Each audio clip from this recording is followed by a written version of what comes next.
This is Mike Klein from chess.com at the London Chess Conference. So Mike, tell us about your work. Well, I was just, there's some interesting work days where I'm just as likely to be recording how a piece moves and then interviewing a famous player. For instance, last year at this time I was in Sochi at the World Championship, and there was actually a day where I was writing an article on knight forks, and then Magnus's game finished and I had to go interview him 30 seconds later. So you have to kind of get yourself in the right mindset very quickly for the work you're doing. And how have you found the London Chess Conference? How is it different from the other chess content you've been involved with before? It's a good question. I mean, I would say that at this conference there's people here from all walks of the chess world. So there's FIDE officials, there's teachers, there's people that run large chess programs, there's chess researchers.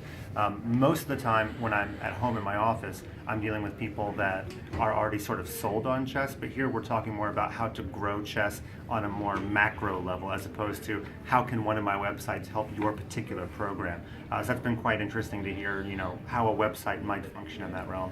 And are you giving a presentation at this conference? What is that about? I am. I'm giving two tomorrow morning. Yeah. Tomorrow morning, my first presentation is about how to use technology.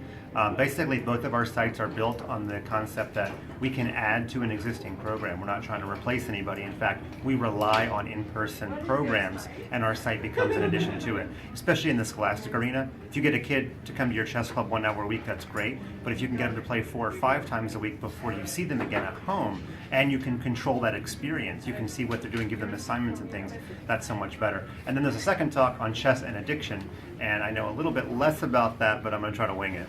Okay, and can you tell us a bit about chesskid.com? Yeah, sure. So chesskid.com takes pretty much all of the great features of chess.com, but it takes away the social interaction, so it's 100% safe. There's no adverts, there's no outside links. The coach completely controls the kid in every way. In fact, we even have to verify screen names to make sure they aren't offensive. It's almost inefficiently safe. Also, it gives the coach complete control over the child, so the coach can look and see what the child's been doing online. He can group his kids, he can have tournaments, so it's really meant to function so that the parent is able to keep the kids safe. If Facebook had a junior Facebook that kids could be safer on, this is kind of what Chesskid is. Okay, thanks very much, Mike. Yeah, thanks.